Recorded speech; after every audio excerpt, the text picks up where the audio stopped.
Cabinet ने नारी शक्ति वंदन अधिनियम में बदलाव को मंजूरी दे दी है। सरकार ने 16, 17 और 18 अप्रैल को 3 दिनों का खास सेशन बुलाया है और इसी सत्र में इस बिल को संसद के दोनों सदनों यानी लोकसभा और राज्यसभा से सरकार पारित कराएगी। इसको लेकर व्यापक तैयारियां चल रही हैं। जैसे ही ये बिल संसद के दोनों सदनों से पास हो जाएगा, भारतीय राजनीति में आमूल-चूल परिवर्तन होगा और महिलाओं का जो राजनीतिक प्रतिनिधित्व है वो और ज्यादा बढ़ जाएगा। ये बिल प्रावधान करता है कि जो लोकसभा है और राज्यों की जो विधानसभा है उसमें 33% जो सीटें हैं वो महिलाओं के लिए आरक्षित कर दी जाएंगी। यानी वर्तमान में अगर 543 लोकसभा की सीटें हैं तो वो बढ़कर लगभग 800 के आसपास सीटें हो जाएंगी, 816 लोकसभा की सीटें हो जाएंगी। इसी तरीके से राज्यों में भी 33% जो सीटें हैं वो रिजर्व हो जाएंगी और बढ़ी हुई सीटों में 273 सीटें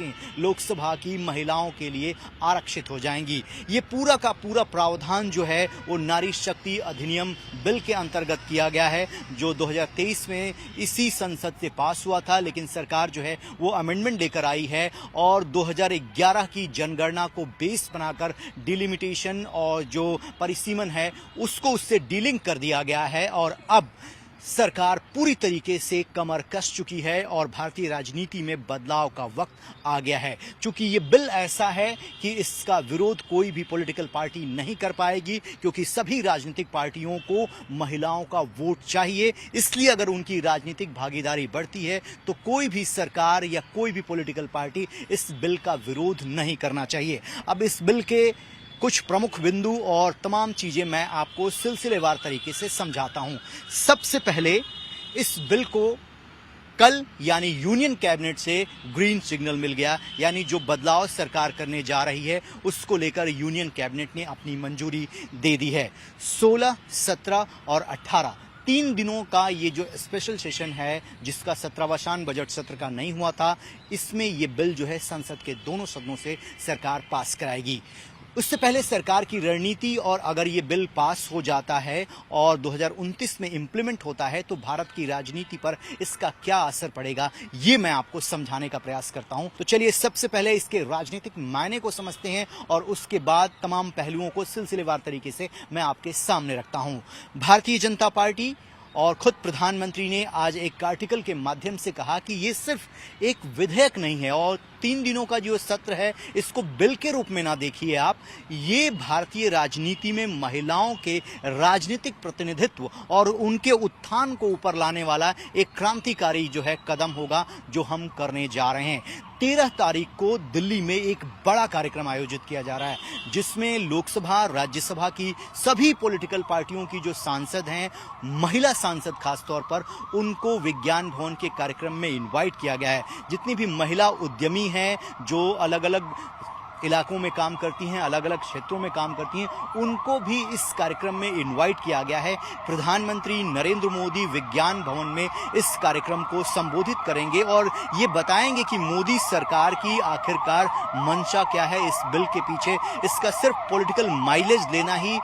भारतीय जनता पार्टी और मोदी सरकार के लिए जरूरी नहीं है, बल्कि दूरगामी जो है इसके क्या असर होंगे ये बताने का प्रयास किया जाएगा। तो सिलसिलेवार तरीके से सभी राज्यों में बड़े बड़े कार्यक्रम जो है वो आयोजित कराए जा रहे हैं और इस बिल के पास होने से पहले इसके प्रचार प्रसार को लेकर भारतीय जनता पार्टी जो कि पॉलिटिकल पार्टी है उसने कमर कस ली है और वो इसका पॉलिटिकल माइलेज भी लेना चाहेगी। जो पॉलिटिकल पार्टियां विरोधी हैं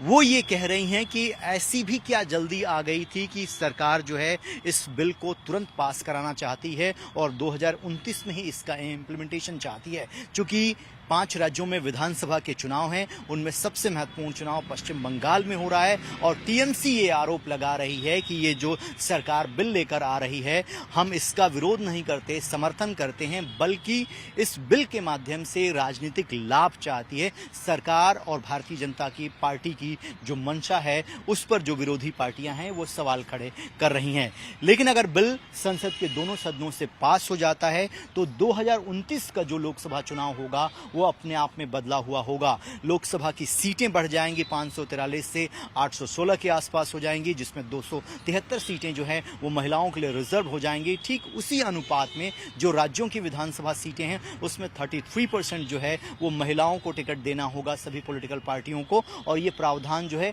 अगले 15 साल तक होगा और उसके बाद इसे आगे बढ़ाया जा सकता है। तो ये जो महिला आरक्षण अधिनियम है, जिसे नारी शक्ति अधिनियम बिल कहा गया, इसमें अमेंडमेंट भी इसीलिए सरकार लेकर आई कि इसी 2029 के लोकसभा चुनाव में इसे लागू कर दिया जाए।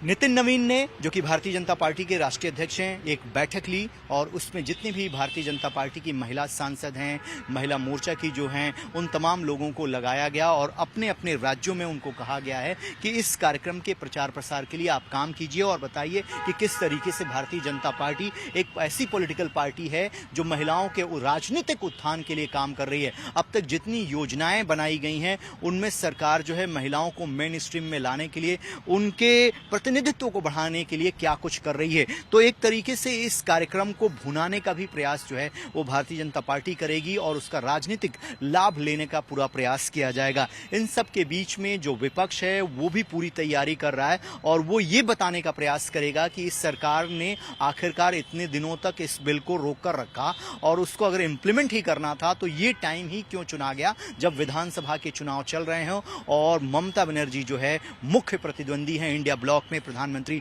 नरेंद्र मोदी और बीजेपी की। क्या उनको हराने के लिए या उनके महिला वोट बैंक में सेंध डालने के लिए इस तरीके का जो प्रावधान है आनन फानन में सरकार के द्वारा किया गया है। ये तमाम बातें जो हैं वो पॉलिटिकल हैं, लेकिन इसका एक अलग पहलू है जो हमें देखना होगा। अगर ये बिल सभी पॉलिटिकल पार्टियां सर्वसम्मति से पास करा देती हैं, क्योंकि ये कॉन्स्टिट्यूशनल अमेंडमेंट बिल है और इसमें जो है एक बड़ा बहुमत चाहिए होता है और कोई भी पॉलिटिकल पार्टी इस बिल की मुखालफत नहीं करेगी, उसका विरोध नहीं करेगी। ये बिल पास हो जाता है तो 2029 में जो चुनाव होंगे उनमें रूपरेखा बिल्कुल बदली होगी और आपको महिलाओं का जो प्रतिनिधित्व है वो लोकसभा में पहले की तुलना में ज़्यादा दिखेगा, विधानसभा में ज़्यादा दिखेगा और इस तरीके से जो एक समाज का वर्ग जो लंबे समय से अछूता रहा है, उनके उत्थान में अभी और ज़्यादा काम करने की ज़रूरत थी, वो वर्ग निकल कर आएगा और मातृशक्ति का असली दर्शन जो है 2029 में आपको लोकसभा के अंदर भी दिखाई देगा और विधानसभा के अंदर भी देखने को मिलेगा। तो सरकार इसे गेम चेंजर मान रही है और 2029 के लोकसभा चुनाव में इसे भुनाने का वो पूरा प्रयास करेगी कि देखिए किस तरीके से देश की आधी आबादी मातृशक्ति को हमने किस तरीके से उनके अपलिफ्टमेंट के लिए काम किया है। ये बिल हम उन्हीं के लिए लेकर आ रहे हैं और इसका जो पॉलिटिकल माइलेज है संभवतः भारतीय जनता पार्टी भुनाने का प्रयास करेगी। लेकिन दूसरी तरफ जो समाजवादी पार्टी है, टीएमसी है, कांग्रेस पार्टी है, भले ही इस बिल का विरोध ना करें लेकिन आरक्षण की बात कहेंगे कि और भी जो वर्ग हैं उनको आरक्षण मिलना चाहिए और कहीं ना कहीं उनको ऐसा लगता है कि ये अगर बिल बीजेपी भुनाने में कामयाब हो जाती है, अगर पास हो जाता है तो उसका पॉलिटिकल माइलेज उनको कम से कम मिले, यही विपक्ष की रणनीति होगी।